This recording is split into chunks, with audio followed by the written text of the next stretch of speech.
né? Ouvir cânticos e hinos. Mas tem uma outra forma também de nós louvarmos ao nosso Deus. Louvar de uma forma muito especial. É a forma de nós, humildemente, colocar nossos dízimos e ofertas no altar do Senhor. Essa também é uma maneira de nós louvarmos o nosso Deus. Ricas bênçãos recebemos quando fazemos isso. Por isso nós vamos passar então para esse momento, para esse louvor maravilhoso. Peço aos irmãos diáconos que possam se dirigir aqui à frente. Esse é o momento em que cabe somente aos membros desta igreja. Os demais estão dispensados.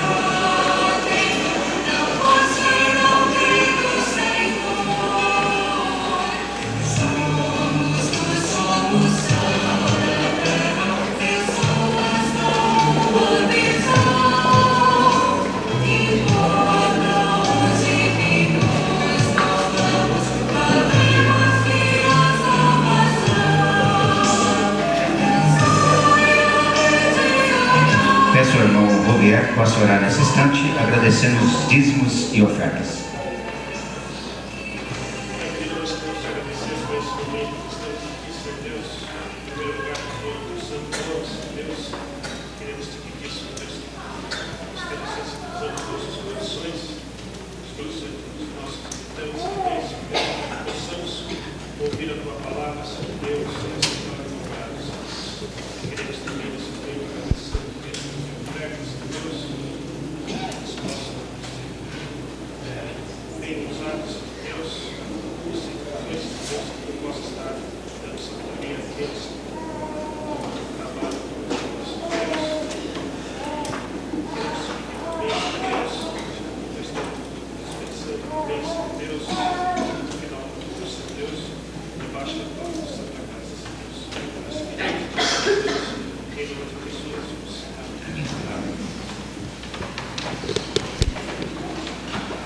Passo então a palavra ao nosso pastor, que vai nos trazer a mensagem. Obrigado, irmão Júlio, pela ajuda. Nós estamos chegando agora do Hospital da Polícia Militar, no Barro Branco, na Zona Norte, onde fui levar meu pai, o irmão Luiz Rosendo Rico. Ele ficou internado e amanhã, às 8 horas da manhã, ele estará na mesa de operação. Está com um problema na bexiga e precisa desse tratamento para o controle da enfermidade. A Sandra vai estar lá com ele, foi permitido que ela acompanhasse ele à noite, e amanhã cedo nós estaremos lá, vamos ficar ali no átrio do hospital, aguardando o procedimento cirúrgico até o final. Então queremos que os irmãos estejam nos sustentando, mamãe, ele está bem, graças a Deus, de bom ânimo hoje, e isso nos conforta bastante, nos dá também bastante força. Obrigado aos irmãos que estiveram lá, alguns irmãos visitaram, todos que têm orado por nós, pela família, nós estamos muito agradecidos a vocês. Então amanhã, certamente ali na parte da manhã, de 8 e não sei se levarão 2 horas, 3 horas, nós teremos já alguma informação, então logo nós tenhamos, passaremos aqui, já pudermos passar a evolução do tratamento do irmão Luiz Rosendo. Nós vamos abrir as nossas Bíblias em Mateus capítulo 7. Vamos ler 2 versículos.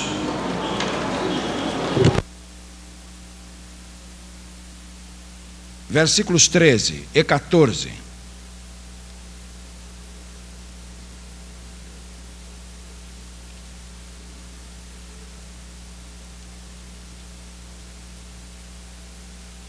Mateus capítulo 7, versos 13 e 14. Palavras de Jesus: entrai pela porta estreita, larga é a porta e espaçoso o caminho que conduz para a perdição, e são muitos os que entram por ela. Porque estreita é a porta e apertado o caminho que conduz para a vida, e são poucos os que acertam com ela. Deus abençoe esta porção em nossas almas hoje à noite. O mais impopular dos assuntos.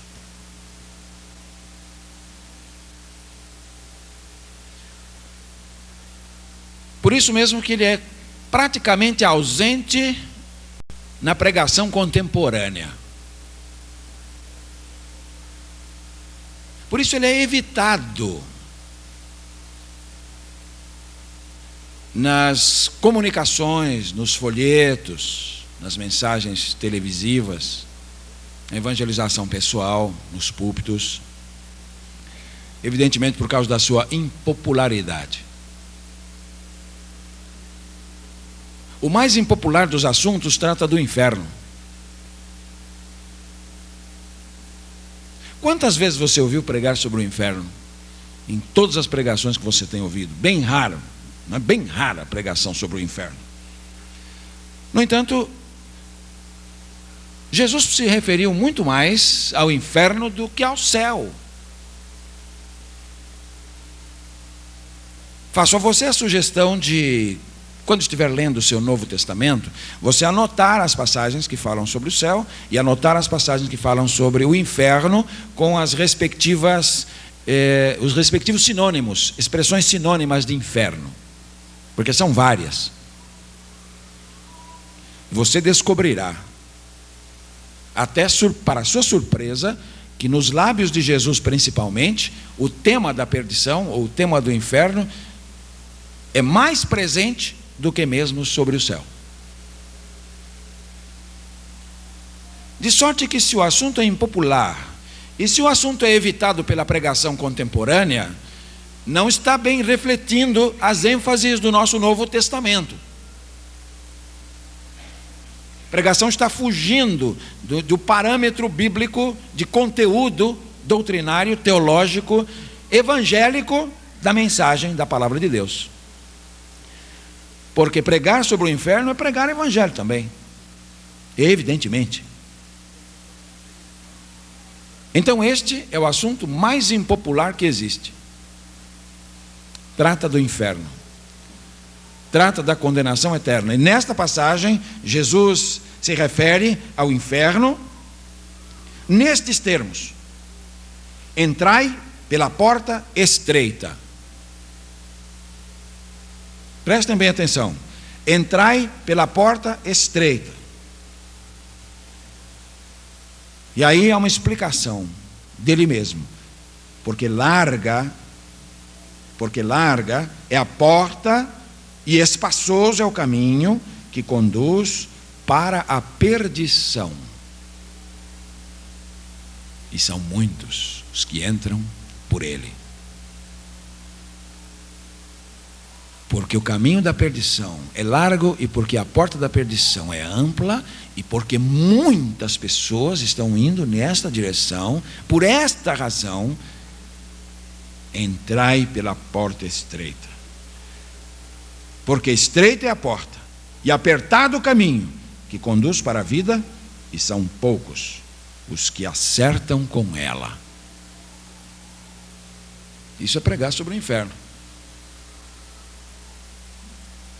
Em 1969, eu estava na Bahia, servindo na base aérea de Salvador. E como controlador de voo, estávamos de folga. E houve uma convocação para que os controladores todos se apresentassem ao comando naquela noite. E quando fizemos, ficamos sabendo que a Apolo 13, a missão Apolo 13, que havia se dirigido à Lua para completar o projeto Apolo. Seria a segunda missão depois da alunissagem. Apolo 11 pousou na Lua. A nave havia colidido com um meteorito. E havia essa colisão provocado a falha estrutural no módulo de comando. Consequentemente, o oxigênio de reserva levado pelos astronautas escapou.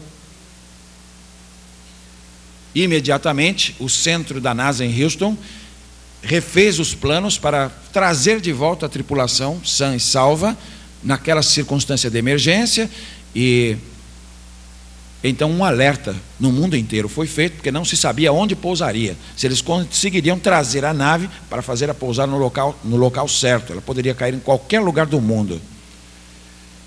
Então, naquela emergência, as nações praticamente do mundo inteiro foram convocadas para uma vigília de comunicações em certa frequência que nos foi dada, 24 horas por dia.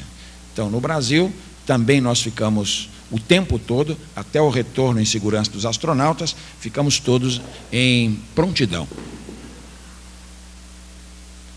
A NASA tinha dois problemas. Um problema era como manter vivos esses homens ali com a perda de oxigênio vital, efetivamente, para que sobrevivessem. Na jornada de volta, são 385 mil quilômetros.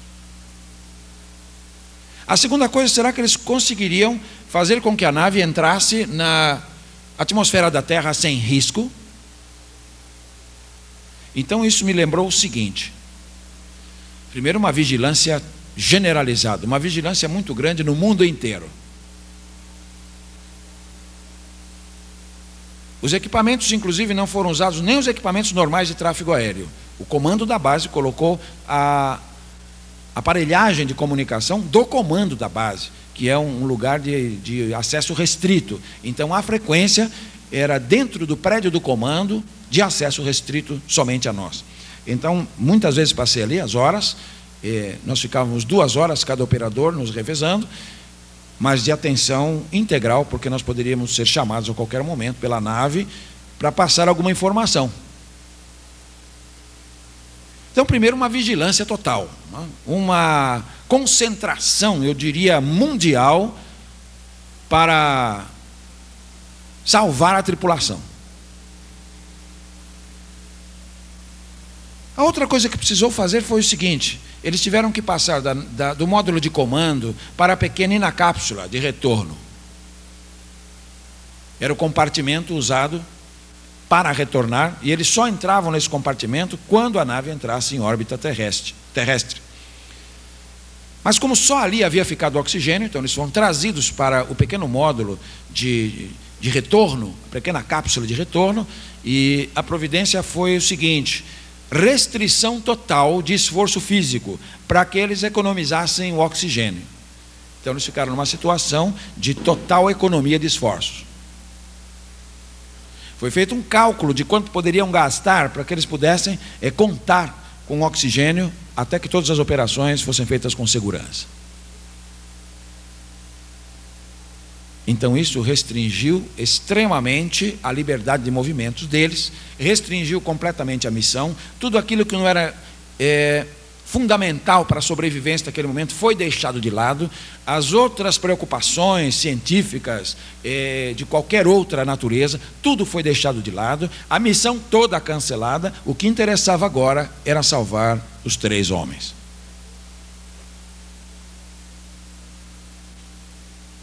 Além dessa dificuldade ligada ao oxigênio, que estava em condições críticas de reserva, havia a questão do retorno.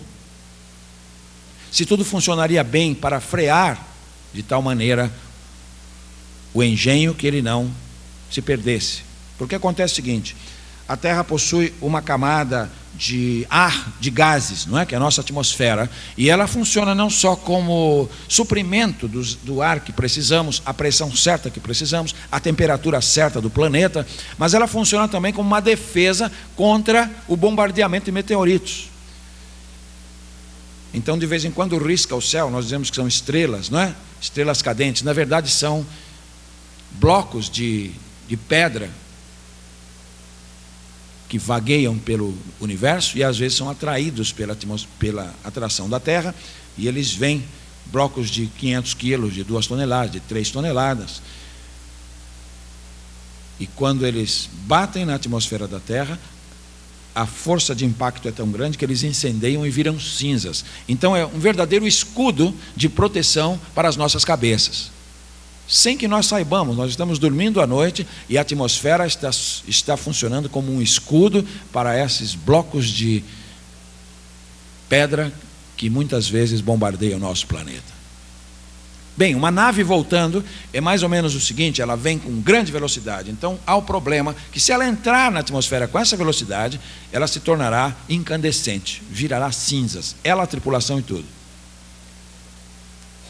E se ela entrar no ângulo errado, ela vai ricochetear na atmosfera e vai se perder no espaço para sempre. É como uma pessoa que mergulha de barriga. Já viu uma pessoa que mergulha na água de barriga e ela bate? Mais ou menos assim acontece quando qualquer coisa vem num ângulo mais aberto. Se vem num ângulo fechado, ela entra e a fricção com a atmosfera pulveriza o corpo. E se ela vem num ângulo muito aberto, ela ricocheteia neste escudo e se perde no espaço.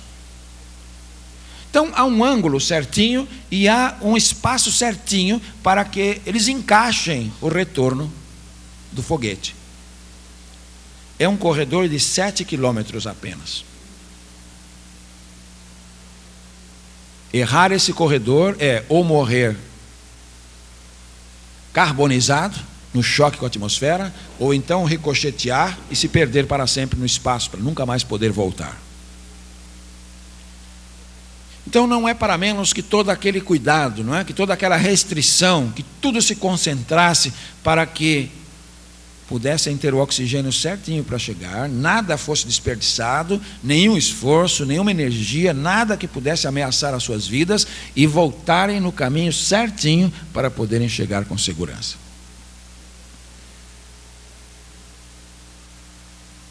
A missão foi um sucesso, o retorno foi um sucesso, foi um resgate com pleno sucesso, em todos os aspectos. Não obstante todo o risco implicado, todas as dificuldades de procedimento de emergência, coisa não esperada, eles voltaram em segurança. Em relação à vida vindoura, em relação ao mundo vindouro, em relação ao mundo espiritual, se nós queremos chegar a algum lugar com segurança, nós precisamos restringir muitas coisas. A restrição da liberdade, o nós abandonarmos outras preocupações, o nós nos concentrarmos sobre aquilo que é só o essencial, vai significar a diferença entre a morte eterna ou a vida eterna, a perdição eterna ou o gozo eterno.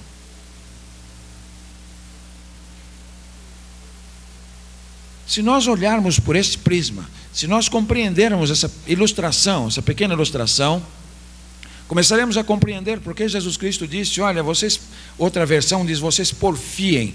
E a ideia original é: vocês se esforcem, vocês façam todo o esforço possível para que vocês entrem na porta estreita. Porque é uma questão de emergência.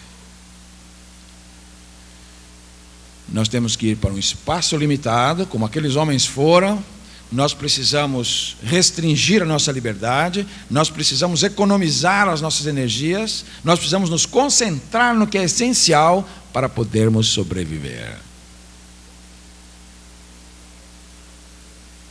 A salvação também tem essa conotação de dificuldade. E é por isso que o tema inferno, é por isso que o tema perdição, é por isso que porta estreita, caminho estreito, são assuntos amplamente impopulares. Em que caminho você está? A Bíblia diz que não podemos estar nos dois, nós estaremos em um ou em outro. Evidentemente não podemos estar em dois lugares a um só tempo, não? Nós não temos o dom da ubiquidade, nós estamos em um lugar só de cada vez, de sorte que não é possível estar nos dois caminhos ao mesmo tempo. Há de haver uma decisão, há de haver uma escolha, há de haver uma eleição, há de haver uma deliberação, uma resolução que exclui a outra. Se eu estou no caminho largo, se eu estou andando no caminho largo, com muitos que vão por ele, excluo o caminho estreito. E o meu destino é a perdição. Se eu estou no caminho estreito, e poucos há que o encontrem, mas se eu estou trilhando no caminho estreito, eu excluo o caminho largo. E o destino é a vida eterna. Jesus falou do inferno e a Bíblia toda fala muitas vezes do inferno com muitas palavras. Aqui, por exemplo, nós temos a palavra perdição. Perdição é uma das palavras para o futuro daquelas pessoas que no juízo final forem condenadas. A outra palavra é prisões eternas. Prisões eternas. A outra palavra é lago de fogo e enxofre. A outra palavra é trevas exteriores. Trevas exteriores. A outra palavra é lago, já dissemos, lago de fogo, ou a própria palavra fogo. Então, você vai lendo nas Escrituras e você vai percebendo que há um futuro trágico à espera dos que estão no caminho largo. Esse caminho conduzirá até lá inevitavelmente. É uma questão de causa e efeito. É uma questão de semeadura e colheita. É uma questão de ação e reação, das quais nós podemos escolher a ação, mas não podemos evitar a reação. Nós podemos escolher a semente que vamos plantar, mas não podemos escolher o resultado da semente que plantamos.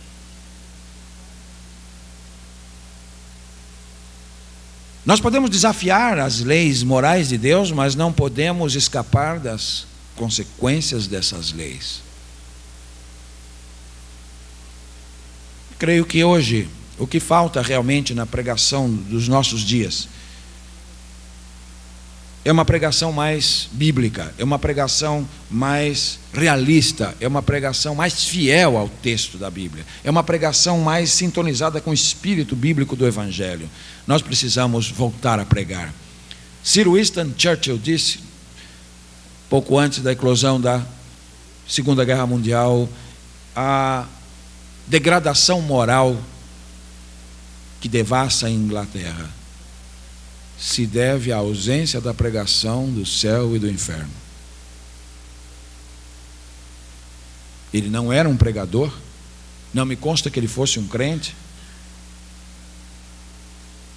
e não era um obliterado mental do terceiro mundo. E ele tinha razão. Creio que o mundo de hoje se sente e se ressente da reverência em todos os sentidos. O mundo de hoje conhece uma liberdade para a qual não estava preparado, e conhece uma liberdade que evidentemente não existe a não ser na fantasia. Uma liberdade sem responsabilidade, uma liberdade sem cometimento, uma liberdade sem restrições, uma liberdade sem compromisso. Isso não existe. A verdadeira liberdade é vivida dentro de um sistema. A verdadeira liberdade é vivida dentro de um âmbito de propósitos. Ela se encaixa numa realidade. E eu realmente não posso ser livre, fora e ausente, independentemente de toda esta implicação de viver.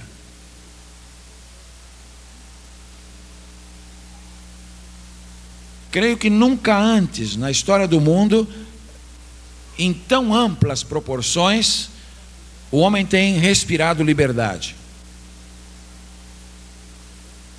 O movimento feminista do século XX tem conquistado para a mulher uma liberdade que ela jamais sonhou. E vou dizer aos irmãos que a liberdade que o movimento feminista conquistou e está propondo para as mulheres é uma liberdade além do que elas querem e precisam.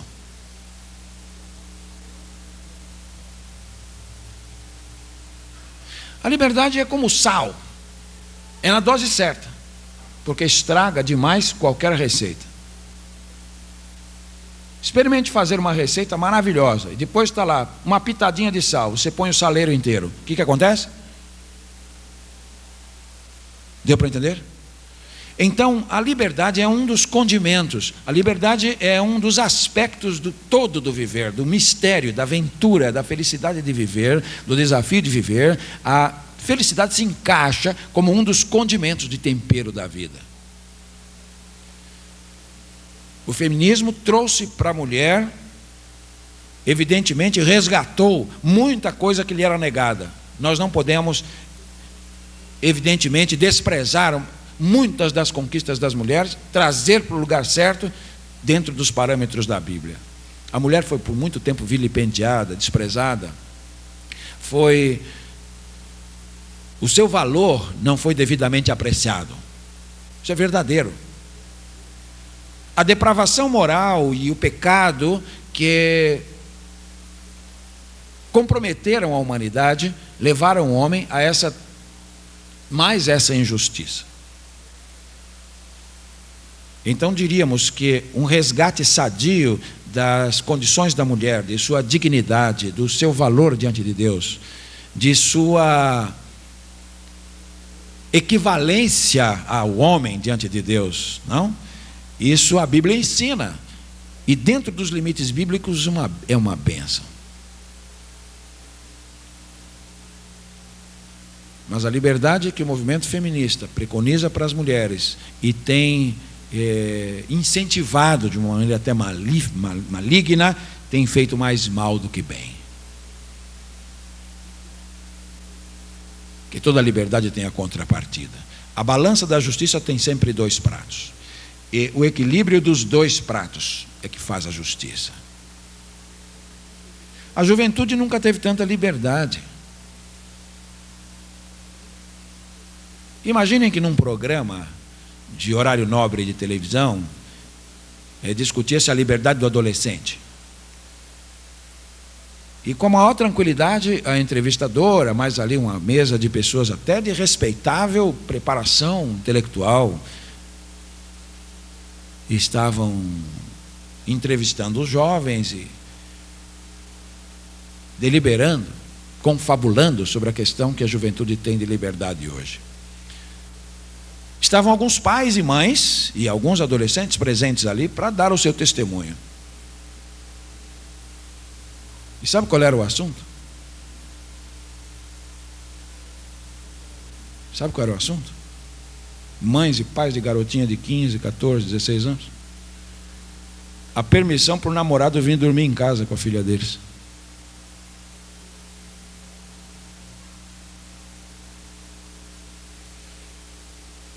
Isso é liberdade, hein? Então eles estavam dizendo, olha, agora é livre, o negócio, agora vivemos em liberdade, é outra cabeça, esse negócio de puritanismo, esse negócio de restrição moral, isso aí é uma farsa, isso é hipocrisia, a sociedade é hipócrita, então é melhor sermos logo o que nós somos, né? Eu prefiro que minha filha esteja com o namorado em casa, dormindo no quarto dela, do que esteja onde eu não sei onde esteja, eu prefiro que esteja em casa, né, filhinha? E dá um beijinho, a filhinha recebe beijinho.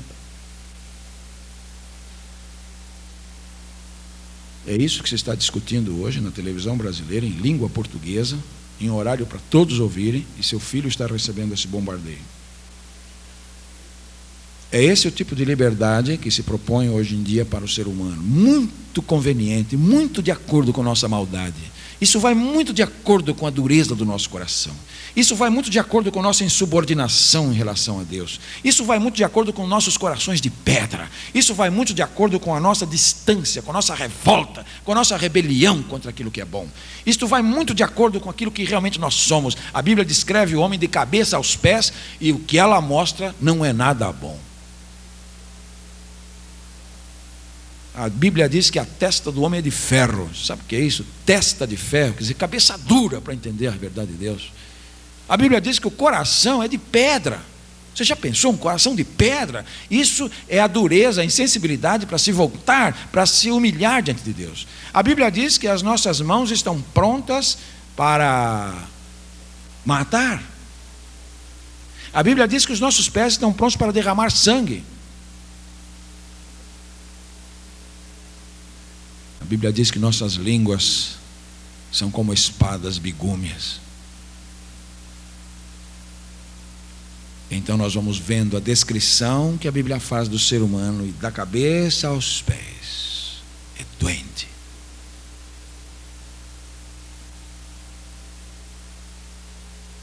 E é por isso que quando você fala de juízo final, quando você fala de inferno, quando você fala de caminho estreito, isso não é popular, isso não enche igreja.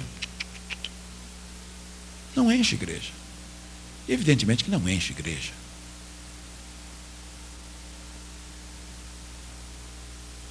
Então, em primeiro lugar,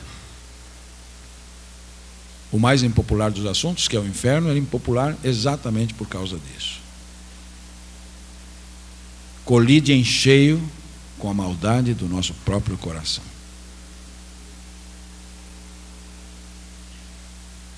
Nós estamos tão confusos, o pecador está tão confuso em relação a si mesmo, em relação a Deus, ele está em crise de identidade, ele não sabe quem é Deus. Vocês acreditam que as pessoas não sabem exatamente quem é Deus?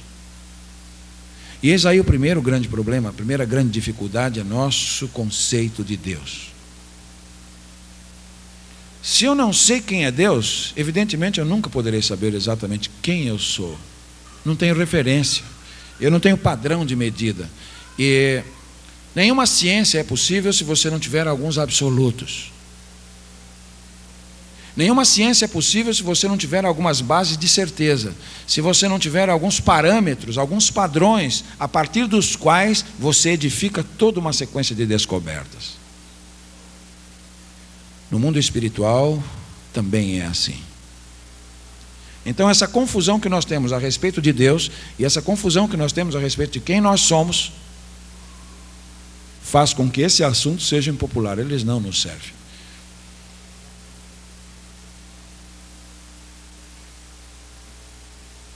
Em segundo lugar, esse assunto é impopular porque ele não se encaixa na minha natureza. Primeiro estamos confusos, primeiro não sabemos, não temos parâmetros, não temos referenciais, e então ficamos perdidos, um fala uma coisa, outro fala outra, as modas vêm, as modas vão, os moralistas de plantão, os que estão destruindo o casamento, os que estão destruindo uma vida santa, os que chamam de puritanismo e de hipocrisia qualquer pregação que vá nesse sentido, aqueles que dizem que são puritanos e que são hipócritas, quaisquer outro tipo de proposta para as pessoas, que na sua ótica tira a sua liberdade, estão confusos. Em segundo lugar, a nossa natureza, isso não se encaixa na nossa natureza.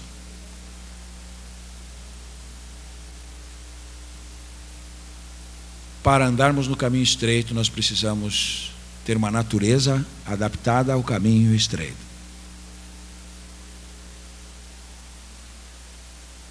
Nós sempre evitamos os lugares estranhos, nós evitamos as situações em que nós não nos encaixamos. Sabe que um dos grandes problemas da pregação no mundo é realmente o problema cultural. Choque cultural é uma coisa tremenda. Porque você chega no outro país, primeiro, você não se adapta porque você não sabe a língua. Você vai falar com um japonês, ele vai dizer, arigato, gozaimashita. Você não sabe o que é isso. Você vai para a Alemanha e diz, Libdia, Ihab-hunga. Você também não sabe o que é isso. Então já a língua, nós preferimos ficar no Brasil mesmo, né? Beleza, mas está numa boa, beleza. Aí todo mundo entende. Alimentação. Nós chegamos no outro país, a alimentação não se encaixa. Para eles é uma coisa gostosa. Eu fico imaginando lá na China, ele comendo um escorpiãozinho na brasa. Que coisa gostosa. Escorpião na brasa. Deve ser maravilhoso, que eles comem aquilo com beleza. E para eles é bom mesmo. Mas você já pensou? Você é convidado para a casa de um irmãozinho lá na China e diz: pastor, escorpiãozinho hoje por irmão, coisa boa. Eu não estou adaptado para aquilo, eu preciso me adaptar. Eu preciso de tempo para me adaptar para aquilo, não é isso? Então tem o choque da língua, tem o choque da comida, do tempero, as reações sociais. Aqui no Brasil você abraça, não é? Acho que é o único país do mundo que abraça assim, só brasileiro abraça. O alemão, se puder, nem toca na sua mão, meu filho. O inglês, então, um sargento conhecido nosso foi estudar num colégio cristão inglês, fazer um curso lá. E, inclusive, eu fui uma das pessoas que o recomendaram. Veio um questionário, eu fiz a recomendação, que eu convivia com ele.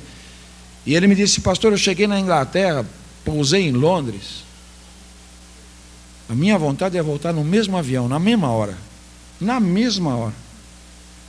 Choque cultural tão grande, ele sentiu uma frieza, mas não é que é frio. Para eles lá é o maior calor do mundo, calor humano, só que é do jeito deles. Você entende? Então, aqui no Brasil você chega, a pessoa lhe abraça, né? E põe o braço em cima do seu ombro, e bate papo, e mexe com você. E lá não, eles têm outra maneira. Então, você não está adaptado. Tem o clima, questão do clima. Aqui você está num clima tropical.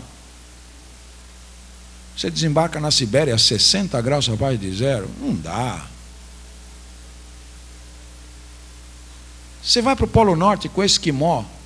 A casa dele é feita de gelo. Não é de tijolo, é gelo colocado um em cima do outro. Você se sente dentro do freezer.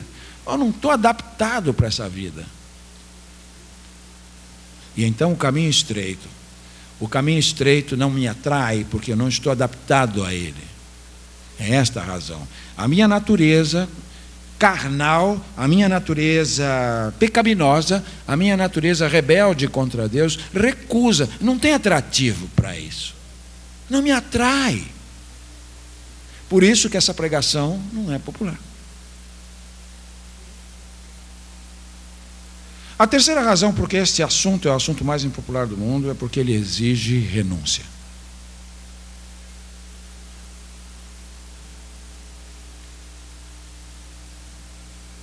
A porta estreita e o caminho apertado, o caminho, como está aqui, a porta estreita é a porta e apertado o caminho. A porta é estreita e o caminho é apertado. Então, não dá para entrar com muita coisa. Não é possível entrar com muita coisa. Eu diria que ela é tão estreita, tão apertada, quase que como o nosso corpo. Quase que como a sua silhueta. Vai passar você. Eu creio que se eu quisesse entrar com esse relógio impediria de eu entrar, porque ele já vai travar, porque ela é feita do meu tamanho, não pode entrar nada. Ela não é flexível. A porta de Deus, o parâmetro de Deus não é flexível. A porta de Deus é rígida. Os parâmetros de Deus são rígidos. Deus não adapta os seus parâmetros ao pecador. O pecador precisará se adaptar aos parâmetros de Deus. Ele tem que se encaixar nos parâmetros de Deus. E o que está acontecendo na pregação hoje é uma pregação adaptada ao pecador. Por isso que ela é popular. Evidentemente, ela é popular por causa disso. Entra para esse caminho de qualquer jeito. Entra para esse caminho com tudo que vier. Carrega tudo que vem. Aceita tudo. Tudo vale. Tudo é lícito. Tudo pode. Tudo é bacana. Aliás, é uma liberdade. Então, não é popular por causa disto. Exige renúncia. O missionário foi pregar na África e, evidentemente, para pregar um continente como este, nos dialetos, nas línguas mais primitivas, algumas das palavras não existiam. Então ele queria pregar o evangelho e ele tinha que passar pelo arrependimento, dizer para o índio que precisou arrepender-vos e converter-vos para que sejam apagados os vossos pecados. Mas não existia a palavra arrependimento. E agora? Como é que vai pregar o evangelho numa pessoa, uma língua que não dá para traduzir? Não existe palavra arrependimento. A única maneira de explicar a eles era com imagens, explicar a eles o sentido do arrependimento era pintando quadros da sua realidade. Então o missionário, por iluminação divina, criou uma história, uma fábula. E nessa fábula ele contava o seguinte: para vocês voltarem para Deus, prestem bem atenção que vocês precisam para escapar do perigo que vem, da ira de Deus. Vocês conheciam muito bem. Tinham temor de Deus. Mas não tinha arrependimento. Então ele disse: olha, vou contar uma história para vocês. Havia um macaquinho, muito traquinas, e ele costumava ir na roça. Ele costumava ir na roça do índio para roubar os amendoins da roça do índio. Isso eles sabiam o que era. O macaquinho vai lá e rouba os amendoins. Macaquinho muito ágil. Índio chegava para pegar, macaquinho corria, subia na árvore, ficava fazendo caretas para o índio. Índio ficava bravo. Tentava de novo, escondia lá, fazia um outro ardil. O macaquinho chegava lá, roubava os amendoins. Índio chegava, macaquinho subia na árvore, caretinha para o índio. A índio pensou e teve uma ideia. Pegou uma moranga, fez um buraquinho bem pequenininho num dos lados da moranga, colocou pedras, foi colocando pedrinhas dentro da moranga, quase até a boca, e depois pegou alguns amendoins bem fresquinhos, colocou sobre a moranga ali, dentro da moranga, um por um, pôs a moranga bem no meio da roça, escondeu atrás com uma vara de marmelo e ficou esperando o macaquinho. O macaquinho desceu, viu ali aquela moranga cheia de amendoins.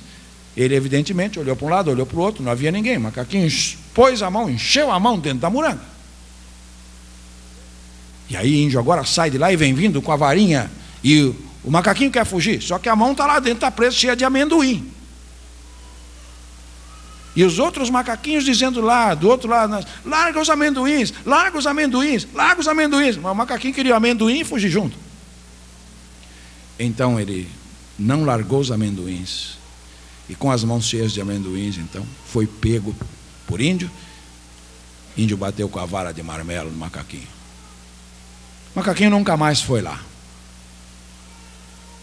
O missionário falou: para aceitar a salvação, ter coração limpo e poder escapar do julgamento do Deus eterno, larga os amendoins.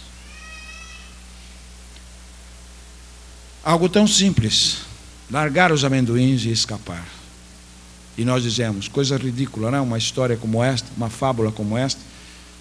Até uma criança entende, larga os amendoins e escapa. Você sabe por que o homem não aceita a Deus? Não é porque não entende, é porque não quer largar os pecados. Ele prefere a fuga e os amendoins ao mesmo tempo. E não tem direito a esta escolha. Ou ele segura os amendoins e vai sofrer certamente as consequências deste apego, ou ele abre a mão e larga e escapa. A porta é muito estreita, nós não podemos entrar com os nossos amendoins. Nós precisamos nos arrepender. Nós temos que deixar tudo aquilo na nossa vida que seja reconhecido por Deus como pecado. E se nós não estivermos dispostos a romper com o pecado, nós não estamos adequadamente adaptados ao caminho estreito. nós vamos carregando os nossos amendoins no caminho largo. Nós vamos levando a nossa vida dizendo: eu sou livre. E o fim é a perdição. Há um inferno de fogo no fim da linha desta vida. E nós não sabemos exatamente quando nós vamos cruzar o final desta linha. Na sua providência, Deus não nos deu saber o dia que vamos morrer. É condescendência de Deus. E nem precisamos pensar nisso. Jesus ensinou que devemos viver um dia de cada vez. Basta cada dia o seu próprio mal. Não presumais do dia de amanhã. O dia de amanhã cuidará de si mesmo. Basta cada dia seu próprio mal. Viver pela fé, um dia de cada vez. Não? Mas essa serenidade, essa segurança, essa tranquilidade só nos pode ser dada se estamos certos de estar no caminho estreito. Porque se estamos no caminho estreito, seja quando for que chegue o momento de cruzarmos a linha final, a vida nos espera. Aquilo que é mortal será absorvido pela vida. Aquilo que é corruptível será revestido da incorruptibilidade. Aquilo que é temporal será revestido pelo eterno. Aquilo que é carnal e humano será revestido daquilo que é divino e celestial. Mas se estamos no caminho largo, por mais aparentemente livres que estejamos, vou cruzar o caminho e a perdição eterna.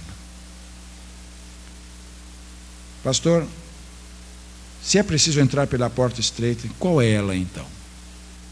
Eu estou disposto realmente a deixar os meus amendoins. Eu me arrependo, eu sei realmente que a minha vida não se encaixa nos padrões de Deus. Eu estou disposto a romper com os meus pecados, a reconhecer a sua gravidade. Eu estou disposto a concordar com Deus que o salário do pecado é a morte. Mas qual é a porta? Jesus Cristo disse: eu sou a porta. Se alguém entrar por mim, salvar-se-á. Entrará, sairá e achará pastagens. O arrependimento me livra das cargas extras. O arrependimento me livra daquilo que eu estou carregando gratuitamente, daquilo que me compromete e daquilo que me torna inadequado a atravessar. O arrependimento me coloca em condições de me encaixar na porta de Deus. Já que eu não posso alargar essa porta, como muitos têm tentado fazê-lo para a sua própria perdição, eu não posso alargar, eu não posso acomodar os parâmetros de Deus ao meu talante. Mas o arrependimento faz uma coisa: ele me acomoda, ele me condiciona, ele me modela exatamente nas dimensões da porta estreita. E aí então Jesus me dá acesso. Para que o inferno, se a vida lhe é oferecida?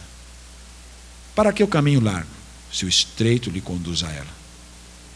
Para que seguir com a grande multidão, o grande número que vai pelo caminho largo, se o fim dela é a perdição? Por que não porfiar e entrar pela estreita? Evidentemente poucos aqui andam por ela. E talvez essa preocupação matemática, talvez essa preocupação numérica engane muito.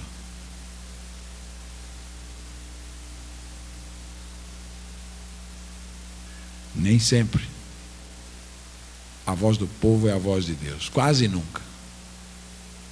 Nem sempre, a maioria tem a verdade.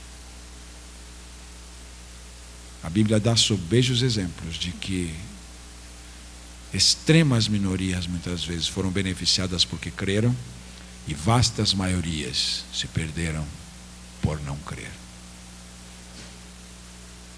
No mundo antediluviano, 8 pessoas só se salvaram. Que coisa incrível! 8 pessoas. De toda a geração da terra viva no tempo de Noé, 8 pessoas. Sodoma e Gomorra, 2 cidades da Campina, cidades maravilhosas, só 3 pessoas. 3 pessoas. É algo de estarrecer. Jesus sobe aos céus e 10 dias depois ele manda o Espírito Santo, são 120 pessoas. Ele alimentou uma vez 5.000 homens, fora mulheres e crianças, outra vez ele alimentou 4.000, fora mulheres e crianças. Quantas ele curou, libertou, quantas ele purificou, quantas ele libertou do diabo. 120 estavam ali. São poucos os que entram por ele. Você pode ser uma delas. Deus quer que seja. Deus deseja que seja.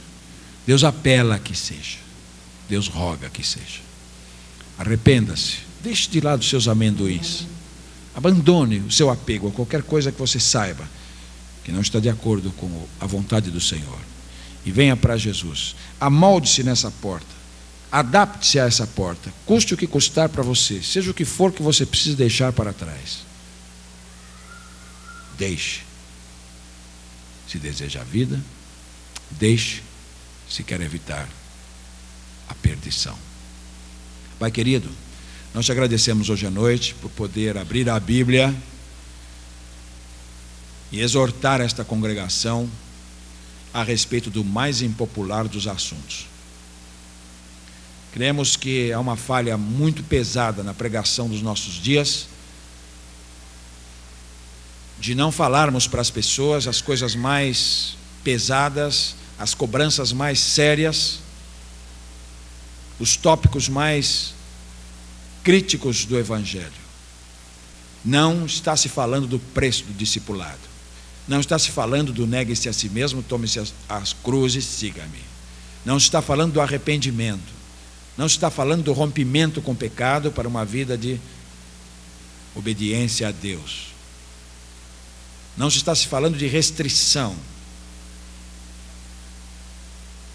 Portanto, Senhor, rogamos-te que nos dês a devida coragem e o devido compromisso com a Bíblia, de tal maneira que nós sejamos fiéis intérpretes do que ela fala. Não importa o preço que tenhamos que pagar por isto, que o nosso compromisso é contigo e com a tua palavra, com mais ninguém. Faze com que, como despenseiros, sejamos achados fiéis, porque a ti prestaremos conta um dia como o Senhor da seara, como a cabeça da igreja, como o juiz deste século. Dá-nos esse temor do teu nome, que cada crente seja um compromisso vivo com Jesus Cristo, pagando o preço que seja necessário para carregar o seu nome nos lábios e no coração. Abençoa todos os presentes aqui nesta noite. Se porventura alguém iluminado pelo teu Espírito Santo puder hoje se reconhecer no caminho largo que conduz à perdição, que o teu Espírito Santo atraia essa pessoa para a porta certa, que é Jesus Cristo. Possa convencê-la do pecado, da justiça e do juízo, e encaminhá-la à graça de Jesus Cristo no Calvário. Desejamos muito andar no caminho estreito. Ajuda-nos, pois, neste mistério. Adapta sempre a nossa vida a esse caminho, que a cada passo, Senhor, nós possamos, trabalhados por Ti, ir deixando de lado aqueles traços do nosso caráter, não de acordo com a nova vida que recebemos. Sê com a Tua igreja, consolando-a, fortalecendo-a, concedendo-lhe a sabedoria e o poder do alto durante esta semana, para testemunharem do nome de Jesus Cristo. Dá a todos os crentes a oportunidade de falar do Teu nome nesta semana. Dá a todos os crentes nesta semana a oportunidade de Te obedecerem nas coisas mínimas, de crescerem no seu compromisso com a palavra de Deus, de Te buscarem mais intensamente em oração, de serem mais intransigentes com o pecado, com as leituras inconvenientes, com os programas de televisão censuráveis, com o vocabulário não de acordo com a Tua presença em nós, com os sentimentos do coração mais indignos, que nós possamos, com Tua ajuda, romper definitivamente com qualquer traço do caminho largo. Queremos andar uma vida santa, reconhecendo que sem santificação ninguém verá o Senhor. E santificação é outra palavra para caminho estreito. Digna-te, pois, Senhor, a santificar os nossos corações, os nossos motivos, a nossa sensibilidade, nosso homem interior, a nossa afetividade, nossa capacidade de amar, de perdoar e de compreender. Santifica as nossas bocas, as nossas línguas, para que não saia nenhuma palavra torpe, mas somente aquela que edifique e dê graça aos que nos ouvem. Abençoa as nossas mentes para que elas sejam edificadas em tudo aquilo que é verdadeiro, aquilo que é puro, aquilo que é justo, aquilo que é honesto, se há alguma virtude, se há algum louvor. Santifica as nossas mãos, que sejam abertas e prontas para trabalhar, para suprir, para sustentar a obra de Deus, para praticar a caridade cristã e para suprir as necessidades de sustento da tua obra. Abençoa os nossos pés, que sejam ligeiros na proclamação da paz, sejam pés formosos para a proclamação do Evangelho da paz. Derrama o bálsamo, o lenitivo do teu Espírito Santo sobre todos os corações entristecidos, preocupados, deprimidos, ansiosos, nesta noite. Assiste-nos a todos, com a tua grande misericórdia. Que ao voltarmos para casa depois deste culto, que desde o prelúdio até a nota final do pós-lúdio, cada parte tenha contribuído para a edificação dos irmãos e para a advertência dos que não creem ainda. Nós oramos humildemente, te pedimos em nome de Jesus nosso Senhor. Amém. O coro vai cantar um hino de louvor ao nosso Deus, enquanto nós assimilamos e guardamos e conferimos no coração a palavra de Deus.